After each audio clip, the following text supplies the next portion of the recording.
नमस्कार। News been के लिए ये है चोखी बात। मैं हूं हिमांशु कुमार। आज हमारे साथ हैं अनिल प्रकाश जी, बिहार से।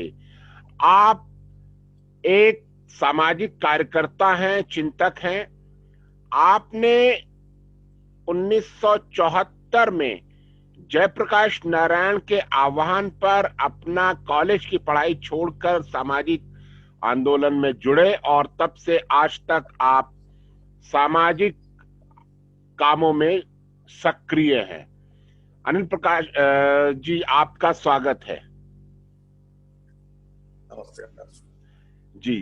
अनिल प्रकाश जी, आप बताएं कि 1974 में जयप्रकाश नारायण को बिहार में छात्रों ने बुलाया और वहां एक आंदोलन हुआ और आपने एक बातचीत में जिक्र किया था कि जेपी को लग रहा था कि इंदिरा गांधी तानाशाही की तरफ बढ़ रही हैं। इंदिरा गांधी का तब तक कौन सा कदम ऐसा था जिससे आप लोगों को लगा कि इंदिरा गांधी तानाशाही की तरफ बढ़ रही हैं?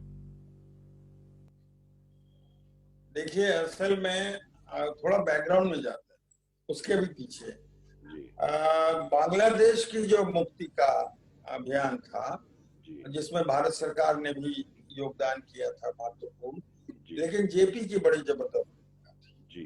और मुजीबुर रहमान के जेल में गिरफ्तार कर लिए जाने के बाद और एक जबरदस्त हत्याकांड पाकिस्तानी आर्मी के द्वारा किए जाने के बाद कितने लोग मारे गए?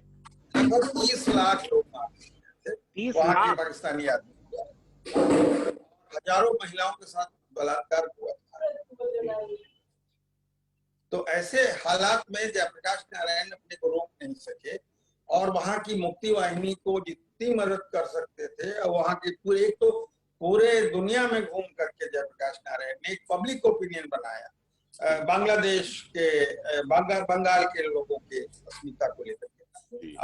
उसके बाद जब लिबरेशन हो गया बांग्लादेश का, और उसके अफसोस की बात यह हो गई कि एक साल बाद ही मुजीबुर रहमान प्रधानमंत्री हुए बांग्लादेश के बनने के बाद, लेकिन उन्होंने एक तरह की तानाशाही वहां, ऐसा माना जाता है कि इंदिरा गांधी ने एक ट्रायल कराया था बांग्लादेश में मुजीबुर रहमान को मोटिवेट करके, और वो उसके बाद से आप उनके लोग सीमित तानाशाही की बात करते हैं। भारत में जयप्रकाश नारायण को लग गया और भी उनकी एक्टिविटीज से, तो उन्होंने यूथ फॉर डेमोक्रेसी का, तो सिर्फ किसी दूसरे कांग्रेसी नेता ने ये कहा कि सीमित तानाशाही की जरूरत है और उससे जेपी को लगा कि ये इंदिरा गांधी तानाशाह हो जाएंगी। हाँ, वो तो प्रूव भी हुआ बाद में तो प्रूव भी हुआ। नहीं, बाद में तो नहीं, बाद में तो जब चुनी हुई सरकारों को जबरन गिराया जाने लगा, बिहार में जिस तरीके से आंदोलन शुरू हुआ और उसके बाद वहां पर मुख्यमंत्री जो गफूर थे उनके खिलाफ सांप्रदायिक नारे लगे। गफूर ने तब तक कोई तानाशाही नहीं करी थी गफूर के खिलाफ। ये बात आपको गलत तरीके से बताई गई है, क्योंकि मैं शामिल था खुद, और मेरा कोई खुद ही एक सोशलिस्ट बैकग्राउंड का था, इसलिए मेरी नजर है। ये बात जरूर है कि विद्यार्थी परिषद के लोग उसमें थे आंदोलन में, और जनसंघ के लोग भी आ गए, बट किसी को अलाउ नहीं किया जाता था कि इस तरह के कोई कम्युनल नारे लगाए। विरोध जरूर हुआ, और लेकिन सत्याग्रह भी हुआ। विधानसभा के सामने हजारों लोगों ने सत्याग्रह किया, लेकिन पूरा पीसफुल और नॉन वायलेंट मूवमेंट था।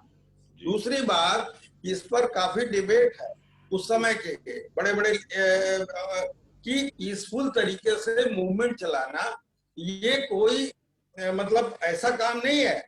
मैंने जो अपनी लेख में लिखा हुआ है किताब में, उसको मैं पढ़ ही देता हूँ। जयप्रकाश ने जैसे ही आंदोलन का नेतृत्व संभाला, आंदोलन में एक जान आ गई। दरअसल वर्ष 1972 से ही जेपी छात्रों के बीच घूम रहे थे। बांग्लादेश में खुद बंगबंधु मुजीबुर रहमान द्वारा लोकतंत्र को समाप्त कर देने की घटना उन्हें उद्वेलित कर रही। भारत में सत्ता पक्ष की ओर से सीमित तानाशाही लागू करने की बातें शुरू हो चुकी। लोकतंत्र पर आसन्न खतरों को देखते हुए उन्होंने यूथ फॉर डेमोक्रेसी की अपील की थी। वे छात्रों से आगे आने की अपेक्षा कर रहे थे। वे यह भी मानते थे कि सामाजिक आर्थिक विषमता वाले समाज में जनतंत्र हमेशा खतरे में रहेगा। वे भूदान आंदोलन की सीमाओं को भी पहचान गए। मुशहरी के अनुभवों के बाद वे शांतिपूर्ण जनसंघर्ष की जरूरत को बड़ी शिद्दत से महसूस कर रहे थे। फेस टू फेस नामक अपनी पुस्तिका में उन्होंने अपने विचारों को स्पष्टता से व्यक्त किया है। ये 74 आंदोलन के पहले की पुस्तिका है।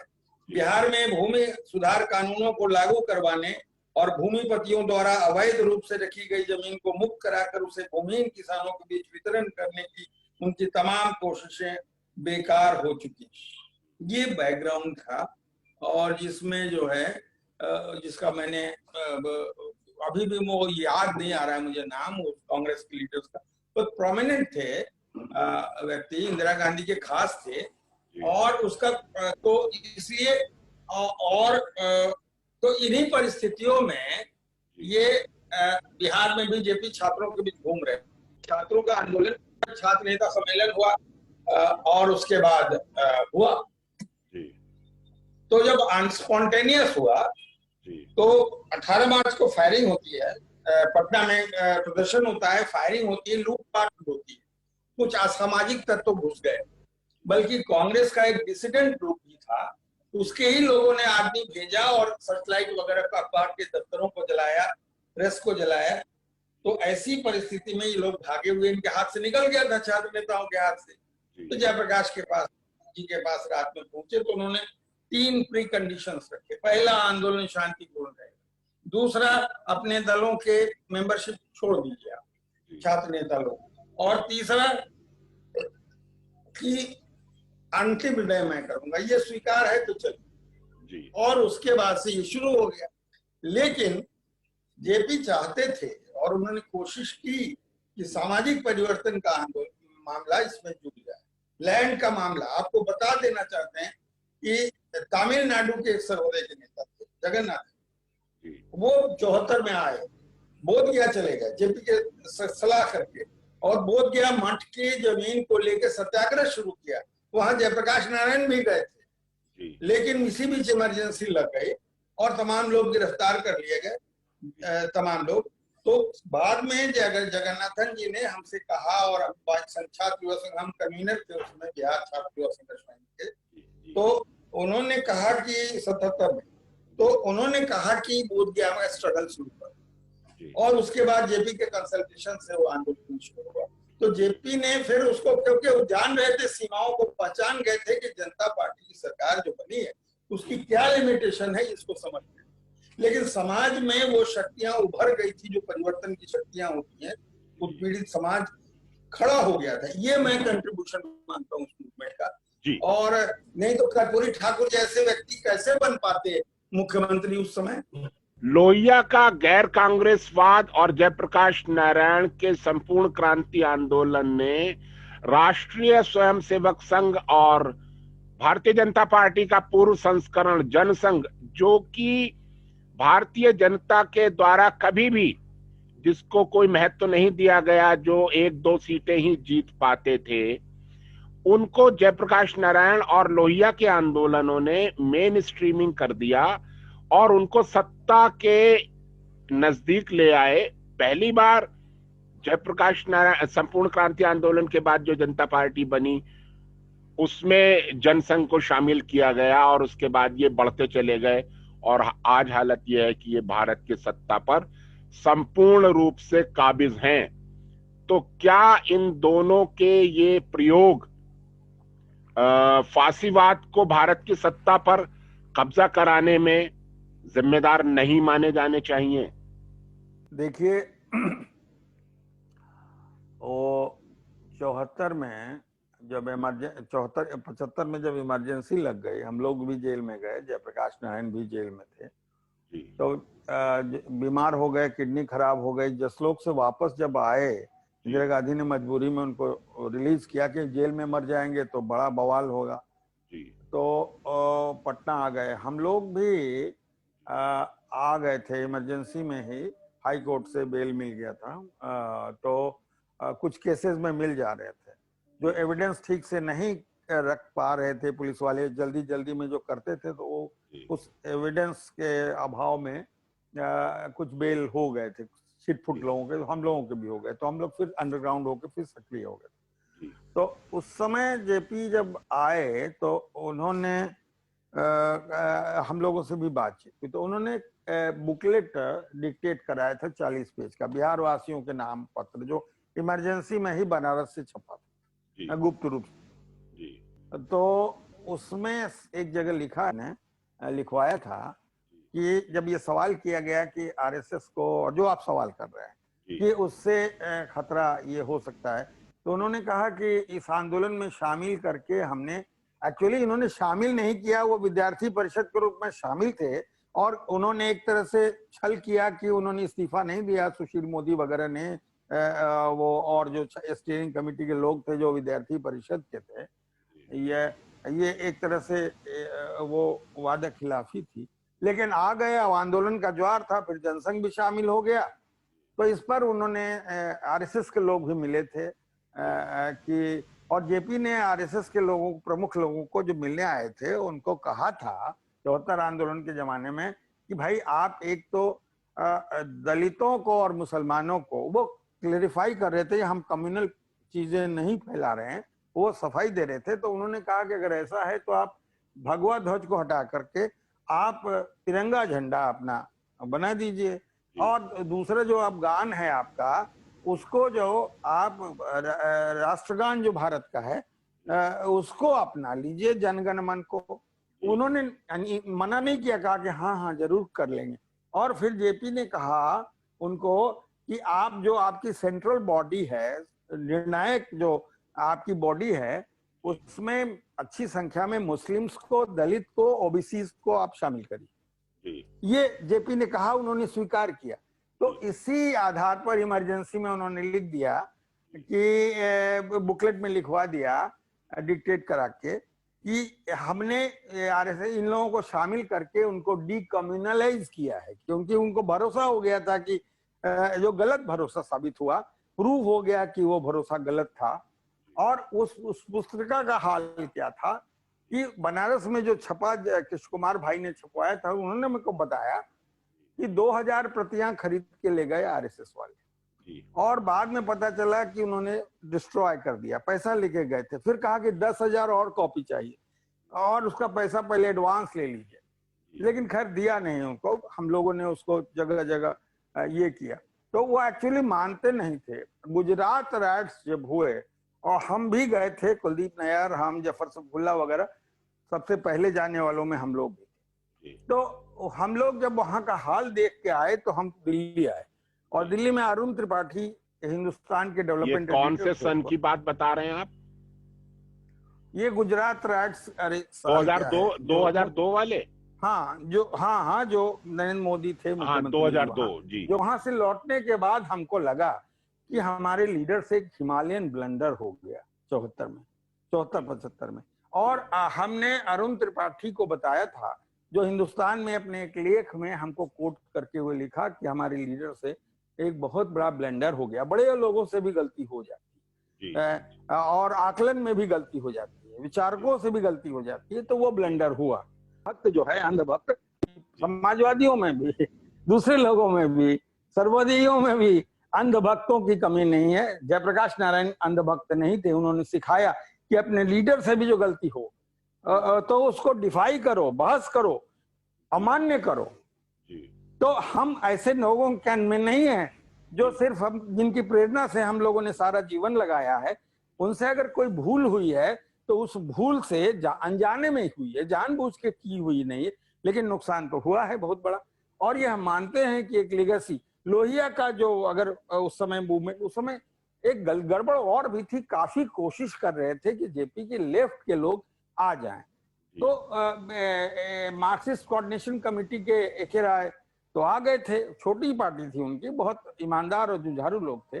शंकर सिंह एसयूसीआई के लोग काफी सक्रिय हो गए थे, बल्कि उनको कन्वीनर भी बनाया जेपी ने बिहार में जनसंघर्ष समिति का, लेकिन न्यूट्रल रह गए, मतलब मौन समर्थन दे रहे थे सिर्फ सीपीएम वाले और सीपीआई तो फासिस्ट। तो वो एक सिचुएशन था। सीपीआई आपको फासिस्ट कह रही थी?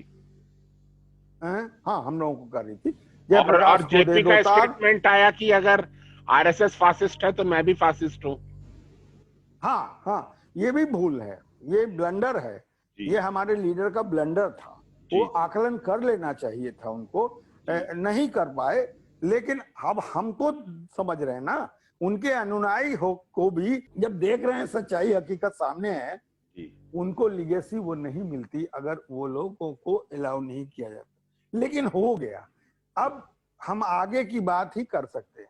और आगे की बात ये है कि मतलब सामाजिक आर्थिक परिवर्तन के संघर्ष के साथ साथ सांस्कृतिक परिवर्तन संघर्ष के साथ साथ हमको ये कम्युनल जो कम्युनलाइजेशन करने की सोसाइटी के लेवल पर जो कोशिश हो रही है, जो जहर बोया जा रहा है, उसके खिलाफ में सस्टेन्ड काम करने की जरूरत पड़ेगी। 10-20 लोगों को, तमाम लोगों को जो समतावादी हैं, चाहे गांधीवादी हो, अम्बेडकरवादी हो, मार्क्सवादी हो, तमाम समाजवादी बैकग्राउंड के लोग हैं या स्वतंत्र लोग हैं जो इंसानियत को मानते हैं और समाजवाद समतावादी समाज बनाना चाहते हैं, ऐसे लोकतांत्रिक समाज बनाना चाहते हैं, तो आगे बढ़ाना चाहते हैं।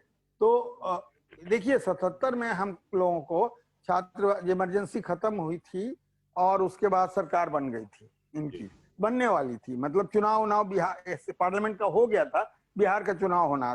तो खादी ग्राम जम्मू में आचार्य राममूर्ति जी का आश्रम था, वहां जयप्रकाश नारायण ने हम लोगों को कहा था कि देखो जिस भी भारत जैसे समाज में जब तक, या दुनिया के उस तरह समाजों में जहां जहां सामाजिक आर्थिक विषमता है, उसके तानाशाही के बीज उसमें रहते हैं। इसलिए इसके लिए सामाजिक आर्थिक विषमता के खिलाफ संघर्ष शुरू करो। ये आगे तभी लोकतंत्र भी जीवित रहेगा या मजबूत होगा। उसी में बोधगया का स्ट्रगल हुआ, उसी में आगे की कड़ी में आदिवासी अंचलों में झारखंड जो अब बन गया है, वहां संघर्ष की शुरुआत हुई, या जो संघर्ष चल रहे थे लोगों के उसमें हम लोग लग गए, या गंगा मुक्ति आंदोलन या एंटी गैट मूवमेंट जो हुआ इस देश में, या अभी भी चल रहा है, चीजें चल रही हैं, उसमें सब लोग लगे हुए हैं। अंतिम प्रश्न व्यापक एक मेरा अंतिम प्रश्न ये है कि अभी बिहार में जिस तरह का प्रयोग हो रहा है, जिसमें गैर बीजेपी पार्टियां साथ में आई हैं महागठबंधन में, जिसमें कांग्रेस भी है, लेफ्ट पार्टीज भी हैं और जनता दल भी, जेडीयू भी है। सवाल ये है कि क्या इनमें से किसी का भी आर्थिक मॉडल भारतीय जनता पार्टी के मॉडल से अलग है? क्या कोई भी पार्टी कॉरपोरेट्स से मुक्त भारत का अर्थव्यवस्था का कोई मॉडल अभी तक उसने जनता के सामने प्रस्तुत किया है? और यदि नहीं किया है तो इस बात की क्या गारंटी है कि इनका राज करने का तरीका भाजपा से अलग होगा? क्योंकि अगर उन्हीं कॉरपोरेट्स के मॉडल को सभी पार्टियों को लागू करना है तो फिर राज का तरीका, गवर्नेंस भी वैसी की वैसी रहेगी और जैसा कि गैर भाजपाई राज्यों में दिखाई दे रहा है। जी, ऐसा है कि नरसिंह राव की सरकार में केंद्र प्रधानमंत्री मनमोहन सिंह ने वित्त मंत्री थे, उन्होंने जो पॉलिसी बनाई उसी को बाद में बीजेपी की सरकार हो, अटल जी की सरकार हो या मोदी की सरकार हो, उसी को थोड़ा गतिमान तरीके से आगे बढ़ा रही है। फर्क इतना ही है कि इमरजेंसी के ये जनता ने जो सजा दी कांग्रेस को, इसके कारण अब ड्रैकोनियन तरीके उतने नहीं अपनाते थे वो इनकी तुलना में, कि जनता को दबाने के, ट्राइबल आदिवासियों को या गरीब लोगों को या कमजोर लोगों को, भूमिहीन किसानों को, जन संघर्षों को कुचलने के तरीके में वो थोड़ा मॉडरेट व्यू लिया उन्होंने, कांग्रेस ने, उससे सबक लेकर के। लेकिन ये जो है, दूसरी बात, एक खास बात है, इतनी ओछी और जहरीली सांप्रदायिक राजनीति वो नहीं करते। उन दूध के धुले नहीं है, उनके अंदर भी कमियां हैं, बहुत ज्यादा कमियां हैं, मैं मानता हूं। अब आइए बिहार पर। बिहार में आपने सही कहा, आपका सवाल जो है उसमें हम मानता हूं कि किसी के पास कोई ऑल्टरनेटिव मॉडल नहीं है। वो जो कॉर्पोरेटाइजेशन वाला मॉडल है उसके खिलाफ में मॉडल नहीं है, लेकिन हम लोग की सहानुभूति उन लोगों के प्रति है जो आज जो सांप्रदायिकता का जहर फैलाने वाली फोर्सेज हैं उसको जो काउंटर कर रहे हैं। हालांकि ये भोथरे हथियार हैं, जंग लगे हुए हथियार हैं, ये पता नहीं गोली इनकी फायर होगी तो जंग में फंस जाएगी गोली, ये हम मानते हैं। बट एक अच्छी बात है कि ये यहाँ ये जो कम्युनल फोर्सेज हैं ये कमजोर हो जाएंगे इस चुनाव में, और दूसरे फोर्सेज यहाँ सामने आ जाएंगे। वो दूध के धुले नहीं, बट उनको तो वो मॉडल से ज्यादा फंस जाएंगे सब मजदूर। तो बाहर में कॉर्पोरेट्स को सस्ते मजदूर कैसे मिलेंगे? इसलिए बिहार की बदहाली जरूरी है बड़े कॉर्पोरेट्स की तरक्की के लिए, बंबई की तरक्की चमकने के लिए, दिल्ली को चमकने के लिए, अहमदाबाद को चमकने के लिए। यही लोग तो काम कर रहे हैं। हमारे यहाँ धान पैदा होता है और चावल की मिलें नहीं, और गुजरात और पंजाब जाता है चावल कुटाने के लिए, धान कूटने के लिए। आपको आश्चर्य हो रहा होगा। और चावल मिलें लगाने में कितनी बाधाएं पैदा करते हैं लोग। आपको पता है 2006 से ज्यादा के बाद से यहाँ सरकारी खरीद नहीं होती है अनाज की एमएसपी पर, पैक्स के कोऑपरेटिव्स के थ्रू, मतलब नॉमिनल थोड़ा बहुत खरीद लेते हैं दिखावा करने के लिए, 5% भी नहीं जितना टारगेट होता है उसका खरीदते हैं। और 6 से बहुत अभी ध्यान में आया उस दिन जब ये कृषि बिल आया, तो उसको लेकर के जब हम लोगों ने डिबेट में आए तो ध्यान में आ रहा है यहाँ तो एमएसपी, यहाँ से व्यापारी लोग सस्ते में धान खरीद लेते हैं, मक्का खरीद लेते हैं और ले जाते हैं हरियाणा में, पंजाब में। वहां किसानों के नाम पर कुछ परसेंटेज दे करके वो एमएसपी में बिक जाता है, वो मुनाफा कमाते हैं। तो वो कभी आपको बताएंगे कि बिहार की तरक्की का रास्ता क्या हो सकता है, कॉर्पोरेट विहीन विकास का रास्ता क्या हो सकता है, आत्मनिर्भरता का रास्ता। लेकिन बिहार की बदहाली से ही बड़े बड़े कॉर्पोरेट्स की खुशहाली है। आपने वक्त निकाला और हमें बिहार की मौजूदा हालत और थोड़ा इतिहास के बारे में बताया। हम जरूर कोशिश करेंगे कि आपसे फिर दोबारा चर्चा करें। आज के लिए हमारे साथ जुड़ने के लिए आपका बहुत बहुत धन्यवाद। नमस्कार।